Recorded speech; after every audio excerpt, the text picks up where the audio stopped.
This is the Small Business Marketing Show, Episode 6. You're listening to the Small Business Marketing Show, the place for dramatically different marketing ideas that get dramatic results. Coming to you from the worldwide broadcasting headquarters of the 1000 Small Businesses Project. Now, here's your host, Steve Gordon. Hi, this is Steve Gordon with 1000smallbusinesses.com. Today I want to talk about why fear dooms your marketing and what to do about it. You know, it's been a really busy month here, and I've heard from an increasing number of small business owners who are climbing out of the rubble of 2009, and they're happy to be alive. And when I talk to them, you know, they ask me how they can beef up their marketing, and I'm seeing really two common themes in our conversations. Number one, most of them understand that they need to market their businesses more aggressively starting right now so that they can accelerate quickly as the economy comes back.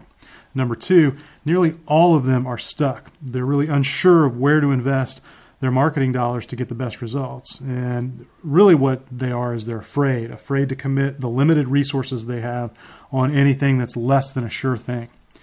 And, you know, I hate to be the one to break it to them, but there are no sure things in marketing or any other area of business, frankly. There's really only risk and reward, and it's your job to strike the right balance between the two with each decision. So when you're trying to grow your profits by expanding your marketing, the decision really looks like this. Option number one, you can do nothing. And this is the safe option, or at least the one that appears to be safe. But I think that safety is really an illusion, because in doing nothing or only maintaining what you're already doing, your sales and profits will, at best, remain flat, exactly what you have now. And more likely, they'll decline over time. Option number two is invest big and rebrand. You know, rebranding and branding, for that matter, is thrown around so much these days that every time I hear it, honestly, I want to vomit in my mouth a little bit. The strategy is an all-in bet for most small businesses because the cost can be in the tens of thousands of dollars. I mean, seriously, do you need a prettier version of your brochure or website than what you already have? Do you really believe that slapping on a new logo or a new image makes your message, the words that actually sell, any more effective? You know, this is often where the fear comes into play, and I understand completely. You know, if I only had $20,000 to spend on new marketing, you know, for the second half of the year, and you asked me to plunk it all down on one bet, I'd really be afraid of the consequences of failure too. Now, there is a third alternative. And to get past that fear of failure, you need to understand this about marketing. Marketing is a science, and it requires a hypothesis, something that you think is true, like, you know, I'll double my sales if I offer a bonus with purchase this month. And then you need an experiment to test that hypothesis. And that experiment needs to be a low-cost, preferably a direct response marketing campaign. And then finally, you need a conclusion. Hey, did I get the results that I expected? Why or why not?